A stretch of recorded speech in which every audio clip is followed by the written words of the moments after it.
Hello friends, आप सभी का स्वागत है मेरे इस चैनल पर। और जैसा कि आपको पता है, लास्ट क्लास में हम लोगों ने कक्षा 12 की केमिस्ट्री को स्टार्ट किया था, जहां पर हम लोगों ने फर्स्ट चैप्टर ठोस अवस्था को स्टार्ट किया था। उस पार्ट में हम लोगों ने बात करी थी द्रव्य के बारे में कि द्रव्य क्या होते हैं। उसके बाद हम लोगों ने बात करी थी द्रव्य की अवस्थाओं के बारे में कि द्रव्य की कौन कौन सी अवस्थाएँ होती हैं और उनका अध्ययन किया था। और अगर आपने उस वीडियो को नहीं देखा है तो आपको इस चैप्टर के सारे वीडियोस की एक प्लेलिस्ट मिल जाएगी। जब आप हमारे चैनल के प्लेलिस्ट सेक्शन में जाएंगे तो वहाँ पर आपको 12th केमिस्ट्री सॉलिड स्टेट के नाम से ये पूरी प्लेलिस्ट मिल जाएगी, जहाँ पर जाकर के आप उस वीडियो को देख सकते हो। ओके, चलिए आज के इस वीडियो को स्टार्ट करते हैं। आज के इस वीडियो में हम लोग बात करेंगे सॉलिड की, जो मैंने व्यवस्था बताई थी आपको कि सॉलिड स्टेट में, ठोस अवस्था में जो उसके कण होते हैं उनकी व्यवस्था कैसी होती है, वहीं से स्टार्ट करेंगे। तो ये व्यवस्था बनी हुई है सॉलिड स्टेट की। अब देखो यहाँ पे जो बने हुए हैं कण, इनको बोलते हैं घटक कण। इनको क्या बोलते हैं? इनको बोलते हैं घटक कण। घटक कण का मतलब होता है जिन कणों से आपके पदार्थ का निर्माण होता है। तो अगर आप देखो, ये पूरा हमारा ठोस है, तो ठोस किससे मिलकर बना है? इन्हीं कणों से मिलकर के बना हुआ है। तो ये कण क्या कहलाएंगे? घटक कण। घटक कण हो कौन कौन से सकते हैं ये समझिए। तो घटक कण आपका कोई भी अणु हो सकता है, पहली चीज। दूसरा, कोई भी परमाणु हो सकता है, ठीक है। तीसरा, कोई भी आयन हो सकता है। यानी कि आपका ठोस हो सकता है अणुओं से मिलकर के बना हो सकता है परमाणुओं से मिलकर के बना हो सकता है आयनों से मिलकर के बना हो। तो होता क्या है ठोस में? आप देखो यहाँ पर घटक कण है। घटक कण क्या है? आपस में बिल्कुल मिला करके रखे हुए हैं। देखो बीच में जरा सा भी जगह नहीं है, यहाँ पर भी जगह नहीं है, बिल्कुल भी गैप नहीं है, ठीक है ना। तो ये आपस में संपर्क में रखे हुए हैं। संपर्क में रखे हैं तो इस प्रकार की अवस्था को हम लोग कहते हैं संवृत्त संकुलन।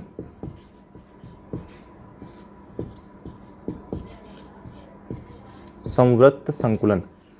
और अगर आप देखोगे तो क्या बोलेंगे यहाँ पर कि ठोस अवस्था में जो घटक कण है, ये क्या है? घटक कण है। घटक कण संवृत्त संकुलित होते हैं, ठीक है ना। और देखो यहाँ पर मैंने आपको बताया था लास्ट क्लास में कि ठोस अवस्था में कणों के मध्य क्या पाया जाता है? प्रबल अंतराकणीय आकर्षण बल। अंतराकणीय आकर्षण बल पाया जाता है। मैंने आपको ये लास्ट क्लास में बताया था। वहाँ पर मैंने बोला था अंतरा आणविक, क्योंकि मैंने पहले ही बताया था कि हम यहाँ पे मान करके चल रहे हैं कि हमारा पदार्थ किससे बना हुआ है? अणुओं से मिलकर के बना हुआ है। मतलब अगर आप देखो तो ठोस अवस्था में होता क्या है? ठोस अवस्था में घटक कण संवृत्त संकुलित होते हैं। संवृत्त संकुलित होंगे तो क्या होगा? उनके मध्य प्रबल अंतराकणीय आकर्षण बल लगेगा। और जब आकर्षण बल लगेगा तो ये जो भी कण है ये आपस में बिल्कुल प्रबल आकर्षण बल से जुड़े रहेंगे। तो अगर ये वाला कण, सपोज करो ये वाला कण कहीं जाना चाहे, कहीं गति करना चाहे तो नहीं कर पाएगा। क्यों? क्योंकि ये वाला कण इस वाले कण से क्लोजली जुड़ा हुआ है, इस वाले कण से जुड़ा हुआ है और इस वाले कण से जुड़ा हुआ है। तो अगर ये गति करना चाहेगा तो चाह करके भी नहीं कर पाएगा। ये कर क्या सकता है? ये अपने ही अक्ष पर केवल कंपन कर सकता है, ठीक है ना। तो ये हो गई समझने वाली बात। परिभाषा क्या हो जाएगी? परिभाषा देख लीजिए आप एक बार। इसकी परिभाषा क्या है? देखिए, परिभाषा है ठोस अवस्था पदार्थ की वह अवस्था होती है जिसमें घटक कण मैंने बताया आपको क्या होते हैं। घटक कण अणु, परमाणु या आयन जालक में संवृत्त संकुलित होते हैं। संवृत्त संकुलित का मतलब क्लोजली पैक्ड, जो मैंने बताया था अभी आपको। संवृत्त संकुलित होते हैं तथा गति करने में असमर्थ होते हैं। ये कण केवल अपने अक्ष पर कंपन कर सकते हैं, ठीक है ना। मतलब ये हुआ कि ठोस अवस्था में आपके जो घटक कण होंगे वो बिल्कुल ही आपस में जुड़े हुए रखे रहते हैं, संपर्क में रखे रहते हैं, जिसके कारण क्या होगा? वो गति नहीं कर पाएंगे, लेकिन वो अगर चाहें तो अपने अक्ष पर कंपन कर सकते हैं। हालांकि वो करते हैं, आप ये बोल सकते हो, ठीक है ना। तो अगर आप इसका एक स्क्रीनशॉट लेना चाहो ले सकते हो। हाँ, तो हम यहाँ पे बात करेंगे ठोसों के गुण की कि ठोसों के कौन कौन से गुण होते हैं। पहली बात करें तो ठोस हमारे दृढ़ होते हैं। दृढ़ का मतलब आप सभी लोग समझते हो कि कठोर होते हैं। ठोस हमारे कैसे होते हैं? कठोर होते हैं।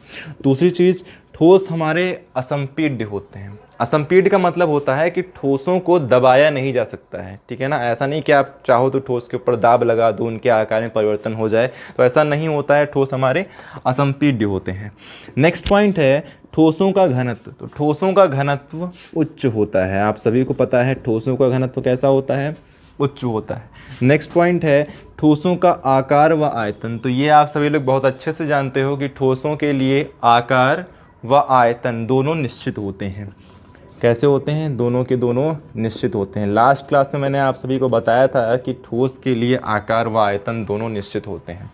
नेक्स्ट पॉइंट है ठोसों में घटक कणों की स्थिति।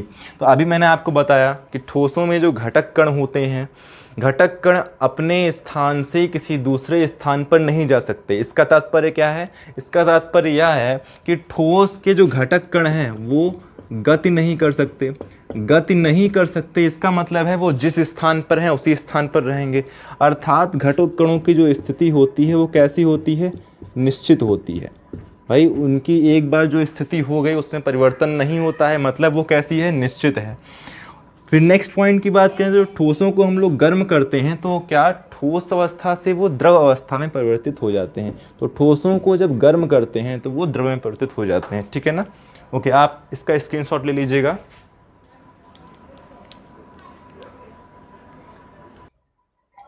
हाँ, तो हम लोग बात करेंगे ठोसों के वर्गीकरण के बारे में। और जब भी हम किसी भी पदार्थ का वर्गीकरण करते हैं तो वहाँ पर एक चीज़ इम्पॉर्टेंट होती है कि हम लोग उस पदार्थ को किस आधार पर वर्गीकृत कर रहे हैं। तो यहाँ पर हम लोग घटक कणों की व्यवस्था के आधार पर ठोसों को वर्गीकृत करेंगे। घटक कण क्या होते हैं, इससे आप सभी लोग परिचित हो। घटक कण वे कण होते हैं जिनसे हमारे पदार्थ का निर्माण होता है, ठीक है। तो घटक कणों की व्यवस्था के आधार पर ठोस हमारे मेनली दो प्रकार के होते हैं। पहला होता है क्रिस्टलीय ठोस, जिसको क्रिस्टलाइन सॉलिड्स भी बोलते हैं। दूसरा होता है अक्रिस्टलीय ठोस, जिसको अमॉर्फस सॉलिड भी बोलते हैं। अब इसके आगे हम लोग बात करेंगे इनकी परिभाषाओं के बारे में। तो अभी हम लोगों ने जाना था कि हमारे ठोस कितने प्रकार के होते हैं। पहला था क्रिस्टलीय ठोस, दूसरा था अक्रिस्टलीय ठोस। अब हम लोग जानेंगे इनके बारे में। तो पहला है हमारा क्रिस्टलीय ठोस, क्रिस्टलाइन सॉलिड्स।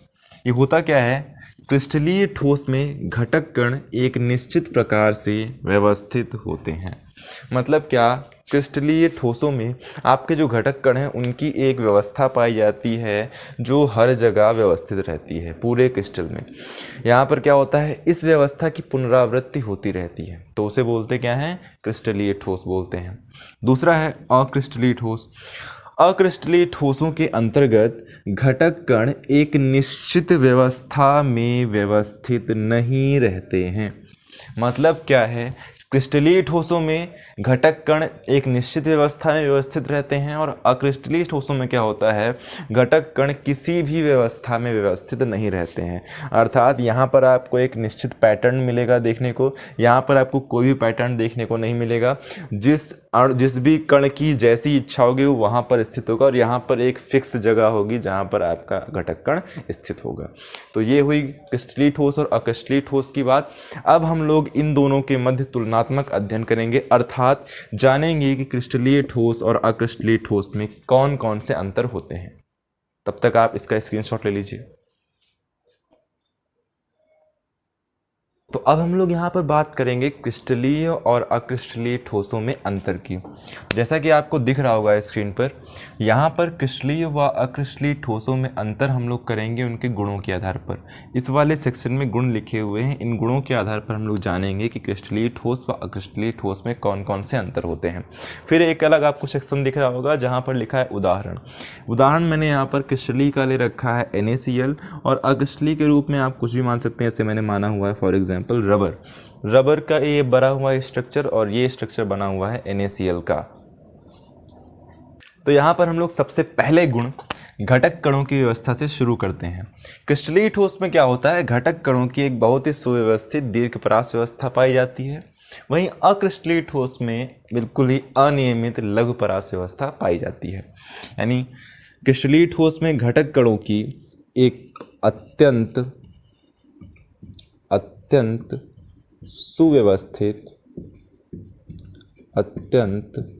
सुव्यवस्थित त्रिविम त्रिविम दीर्घ परास व्यवस्था, यानी क्रिस्टलीय ठोस में अत्यंत सुव्यवस्थित त्रिविम दीर्घ परास व्यवस्था पाई जाती है। वहीं अक्रिस्टलीय ठोस की बात करें तो यहाँ पर आपको अनियमित लघु परास व्यवस्था, अनियमित लघु परास व्यवस्था देखने को मिलती है। अब ये होता क्या है, इसको एग्जाम्पल के जरिए समझते हैं। यहाँ पर एग्जाम्पल बना हुआ है NaCl का। कहा गया है अत्यंत सुव्यवस्थित त्रिविम दीर्घ परास व्यवस्था पाई जाती है। यहाँ पर आप देखो, मैंने बताया हुआ है कि सर्कल बना हुआ है, फिर डॉट है, फिर सर्कल, फिर डॉट। ने बताया हुआ है कि सर्कल का मतलब क्या है, Cl- से, और डॉट का मतलब है Na+ से। अगर आप ध्यान से देखो तो आपको यहाँ पर हर डॉट के चारों तरफ क्या मिल जाएगा, सर्किल मिल जाएगा। देखो ये दे है 1 2 ये 3 ये 4। और वहीं आप किसी एक सर्कल को पकड़ो, जैसे मान लीजिए मैंने इस सर्कल को पकड़ा, तो आपको इसके चारों तरफ क्या मिल जाएगा, आपको इसके चारों तरफ डॉट मिल जाएगा। ये पहला, ये दूसरा, ये तीसरा, ये चौथा। तो आपको दिख रहा है यहाँ पर कि आपको एक सुव्यवस्थित व्यवस्था देखने को मिल रही है।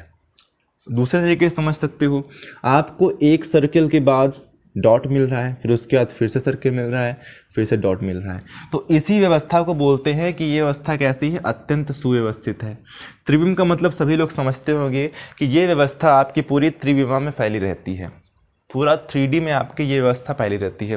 और ये व्यवस्था आगे भी जाकर के दोहराई जाती है, यानी ये व्यवस्था है, फिर इसके बाद और व्यवस्था ये दोहराई जाएगी, इनकी पुनरावृत्ति होती रहती है।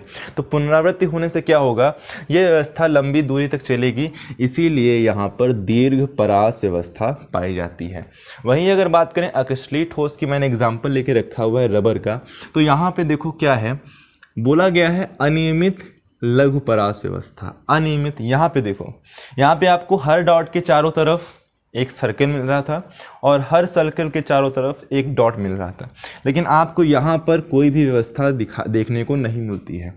देखो आप यहाँ पर जिसकी जहाँ मर्जी है वो वहाँ पे लगा हुआ है, कोई व्यवस्था नहीं है, ठीक है ना। तो ये कैसे व्यवस्था हो गई, ये आपकी हो गई अनियमित। कैसी हो गई, अनियमित। और हो सकता है आपको कोई व्यवस्था यहाँ पर देखने को मिल जाए किसी अक्रिस्टलीय ठोस में, और अगर वो देखने को मिलेगी तो वो कैसी मिलेगी आपको, लघु परास व्यवस्था। यानी कि यहाँ व्यवस्था कुछ है ही नहीं, अगर व्यवस्था आपको मिलेगी भी तो वो बिल्कुल शॉर्ट रेंज में मिलेगी, वो ज़्यादा दूर तक नहीं जाएगी, ठीक है ना। इसको आप ऐसे समझ सकते हो कि ये क्या है, परीक्षा का समय है, तो परीक्षा के समय क्या होते हैं, परीक्षार्थी एक नियम से बैठते हैं, एक व्यवस्था के रूप में बैठते हैं। यहाँ पर देखो व्यवस्था क्या है कि हर सर्कल के पीछे क्या है, एक डॉट, हर डॉट के बाद एक सर्कल, हर सर्कल के बाद एक डॉट। और उसके बाद क्या हुआ, परीक्षा समाप्त हो गई, तो विद्यार्थी क्या होते हैं, जो परीक्षार्थी आपके होते हैं, पता नहीं चलता है कौन सा परीक्षार्थी कहाँ पर है, कोई इसके पास पहुँच गया, कोई यहाँ से इधर आ गया, कोई कहीं पहुँच गया, ठीक है ना। तो यहाँ पर आपकी एक व्यवस्था रहती है, यहाँ पर आपकी कोई व्यवस्था नहीं रहती है, यहाँ पर जिसकी जहाँ मर्जी होती है वो वहाँ पर उपस्थित होता है। दूसरी बात करें ज्यामितीय विन्यास, तो ज्यामितीय विन्यास की अगर बात करें तो क्रिस्टलीय ठोस में ज्यामितीय विन्यास कैसा होता है, एक निश्चित ज्यामितीय विन्यास पाया जाता है। और अक्रिस्टलीय ठोस की बात करें तो यहाँ पर एक अनिश्चित ज्यामितीय विन्यास पाया जाता है। इसका मतलब क्या है, इसका मतलब ये है कि आपके जो घटक कण हैं वो एक निश्चित जगह पर स्थित होते हैं। देखो जैसे यहाँ पर ये वाला डॉट आपको यहीं मिलेगा, कहीं और नहीं मिलेगा, इसकी एक जगह फिक्स है। यह डॉट यहाँ से उठ करके कहीं और नहीं जाएगा, ये फिक्स है। यहाँ पर जिसकी जहाँ मर्जी है वो वहीं स्थित है, अर्थात यहाँ पर ज्यामितीय विन्यास कैसा है, अनिश्चित है। आप बता नहीं सकते हो कि इसके बाद क्या आएगा। यहाँ पर आप बता सकते हो कि आपको हर सर्कल के बाद एक डॉट मिलेगा। ये हो गया कि इसका ज्यामितीय विन्यास क्रिस्टलीय ठोस का निश्चित होता है और अक्रिस्टलीय ठोस का अनिश्चित होता है, ठीक है। अगले गुण गलनांक की बात करें तो क्रिस्टलीय ठोस का गलनांक निश्चित होता है और अक्रिस्टलीय ठोसों का गलनांक अनिश्चित होता है। अनिश्चित का मतलब है यहाँ पर आपको ताप की या ताप का एक परास देखने को मिलता है। परास का मतलब होता है रेंज, यानी कि जो क्रिस्टलीय ठोस होते हैं वो एक निश्चित एक फिक्स टेम्परेचर पर गलना शुरू कर देते हैं। वहीं अक्रिस्टलीय ठोस आपके टेम्परेचर की एक रेंज में गलना शुरू करते हैं। जैसे मान लो यहाँ पर आपका हो सकता है कि जैसे 75 डिग्री सेंटीग्रेड हो, और यहाँ पर अगर होगा तो कैसे होगा, 70 से 80 डिग्री सेंटीग्रेड। ठीक है ना, समझ में आई बात। यहाँ पर आपको एक फिक्स वैल्यू मिलेगी और यहाँ पर आपको एक रेंज देखने को मिलेगी। ये होता है अंतर। जैसे आपने देखा होगा कि कभी अगर आप रबर को जलाओ, रबर को जलाने पर क्या होता है, उसका कुछ हिस्सा तो जल रहा होता है, कुछ हिस्सा हल्का सा गल रहा होता है, और कुछ हिस्सा वैसे का वैसा पड़ा हुआ होता है। ठीक है ना, तो ये फर्क हो गया आपका अक्रिस्टलीय ठोस और क्रिस्टलीय ठोस में। नेक्स्ट प्रॉपर्टी की बात करें चाकू से काटने पर, तो जब हम लोग क्रिस्टलीय ठोस को चाकू से काटते हैं तो एक नियमित कटाव देखने को मिलता है। नियमित कटाव का मतलब क्या है, हमें एक समतल पृष्ठ देखने को मिलता है। तो अगर क्रिस्टलीय ठोस को चाकू से काटेंगे तो क्या देखने को मिलेगा, देखने को मिलेगा नियमित कटाव। ठीक है, और वहीं अगर अक्रिस्टलीय ठोस को चाकू से काटें तो क्या देखने को मिलेगा, देखने को मिलेगा अनियमित कटाव। अनियमित कटाव का मतलब क्या है, पहले समझिए नियमित कटाव का मतलब क्या है। जब क्रिस्टलीय ठोस को हम लोग किसी धारदार चीज से काटते हैं, जैसे हमने चाकू से काटा, तो वहां पर आपको एक समतल पृष्ठ देखने को मिलता है, एक नियमित कटाव देखने को मिलता है। और अगर अक्रिस्टलीय ठोस को चाकू से काटते हैं तो वहां पर हमें खुरदुरी सतह देखने को मिलती है। वहां पर हमको समतल पृष्ठ नहीं मिलता है, वहां पर हमें खुरदुरी सतह मिलती है, इसे बोलते हैं अनियमित कटाव। नेक्स्ट पॉइंट की बात करें तो है प्रकृति। क्रिस्टलीय ठोस की प्रकृति होती है विशुद्ध ठोस,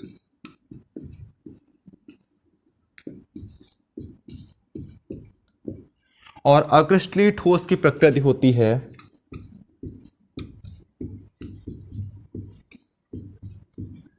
अतिशीलित द्रव या फिर छद्म ठोस, या फिर आप इसको एक और नाम दे सकते हो प्रकृति के अलावा, ये इसके अन्य नाम भी हैं। क्रिस्टलीय ठोस को विशुद्ध ठोस भी कहा जाता है और अक्रिस्टलीय ठोस को अतिशीलित द्रव या छद्म ठोस भी कहा जाता है।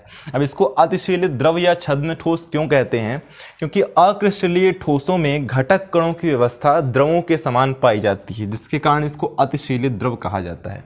जैसे आप लोगों ने देखा होगा पुराने घरों में अगर आप खिड़कियों को देखो जिसमें कांच लगी होती है, तो खिड़कियों में कांच का ऊपर का हिस्सा और नीचे का हिस्सा बराबर नहीं होता है।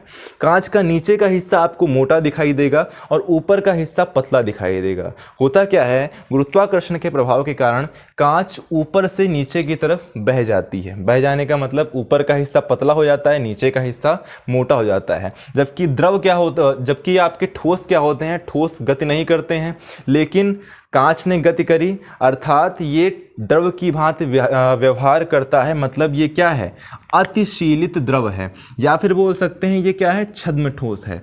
छद्म को बोलते हैं स्यूडो। ये क्या है, छद्म ठोस है, आभासी ठोस है, ये असली ठोस नहीं है। नेक्स्ट प्रॉपर्टी की बात करें तो है दैशिक प्रकृति। क्रिस्टलीय ठोस आपके क्या होते हैं, क्रिस्टलीय ठोस आपके विषम दैशिक होते हैं। क्रिस्टलीय ठोस आपके विषम दैशिक होते हैं और अक्रिस्टलीय ठोस आपके समदैशिक होते हैं। समदैशिक होते हैं। विषमदैशिक और समदैशिक का मतलब क्या है, विषमदैशिक और समदैशिक का मतलब हम लोग अभी इन उदाहरण के जरिए समझेंगे। पहले थोड़ा सा जो मैंने ओवरराइट किया हुआ है इसको साफ कर देते हैं। ओके, जैसा कि मैंने अभी आप सभी को बताया कि क्रिस्टलीय ठोस आपके विषमदैशिक होते हैं और अक्रिस्टलीय ठोस आपके समदैशिक होते हैं। इसको उदाहरण के जरिए समझते हैं। उदाहरण जैसे मैंने आपको NaCl का दिया था। विषमदैशिक का मतलब क्या है कि हम अगर इस दिशा से देखें, जो मैंने एरो बनाया हुआ है इस दिशा से आप देखो, तो एरो के एक तरफ आपको क्या देखने को मिल रहा है, देखने को मिल रहा है सर्किल है पहले, उसके बाद डॉट है, फिर सर्किल है, फिर डॉट है। इसका मतलब क्या, अल्टरनेट पर आपके Cl minus Na plus Cl minus Na plus व्यवस्थित हैं। उसके बाद अगर एरो के आप दूसरी तरफ देखो तो आपको क्या देखने को मिल रहा है, एक डॉट है, फिर सर्किल है, फिर डॉट है, फिर सर्किल है। यानी कि यहाँ पर आपको Na प्लस Cl माइनस फिर Na प्लस फिर Cl माइनस, आपको ये सभी अल्टरनेट देखने को मिल रहे हैं। अच्छा, अगर हम लोग किसी दूसरी दिशा से देखें, सपोज करो हम लोग इस दिशा से अगर देखें तो इस दिशा से देखने पर हमें क्या देखने को मिल रहा है, यहाँ पर हमें देखने को मिल रहा है कि एरो के एक तरफ केवल और केवल डॉट्स हैं, ये डॉट, उसके बाद फिर डॉट, नेक्स्ट डॉट और उसके बाद फिर से डॉट। यानी एरो के एक तरफ केवल और केवल Na प्लस हैं और वहीं एरो के दूसरी तरफ आपको केवल और केवल सर्कल्स देखने को मिल रहे हैं। यानी आपको इस दिशा से एरो के एक तरफ केवल और केवल Na प्लस और एरो के दूसरी तरफ केवल और केवल Cl माइनस देखने को मिल रहे हैं। ठीक है, वहीं जब मैंने पहली डायरेक्शन की बात करी थी तो आपको एरो के एक तरफ Cl minus Na plus alternate देखने को मिल रहे थे, वहीं दूसरी तरफ भी आपको यही क्रम अल्टरनेट देखने को मिल रहा था। यानी कि यहाँ पर दिशा बदलने के साथ साथ हमें अलग अलग पैटर्न देखने को मिल रहा है, अर्थात इसी प्रकृति को हम लोग बोलते हैं कि क्रिस्टलीय ठोस हमारे विषमदैशिक हैं। उसके बाद अगर मैं बात करूं अक्रिस्टलीय ठोस की जो समदैशिक होते हैं, यहाँ पर आप अगर इस डायरेक्शन से देखो या फिर इस डायरेक्शन से देखो, आपको बस केवल एक ही चीज समझ में आ रही है कि भीड़ है, भीड़ में कोई नियम कानून नहीं है। ठीक है ना, जिसकी जहां मर्जी है वो वहां पर स्थित है। ओके, तो ये हो गया समदैशिक और विषमदैशिक। अब हम लोग देखेंगे इसके उदाहरण को। ओके, तो उदाहरण की बात करें, क्रिस्टलीय ठोस के उदाहरण होते हैं आपके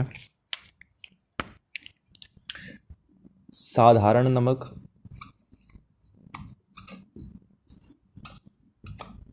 अभी हमने उसको इतना डीपली समझा हुआ है, NaCl, साधारण नमक NaCl हो गया। सुक्रोज, आपका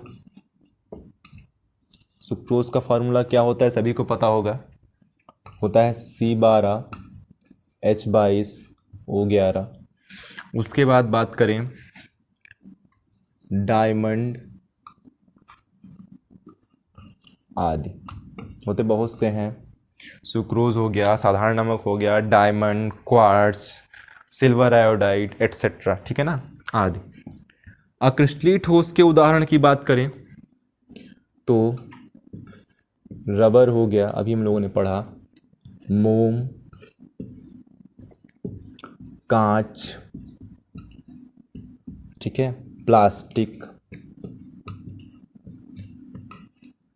आदि।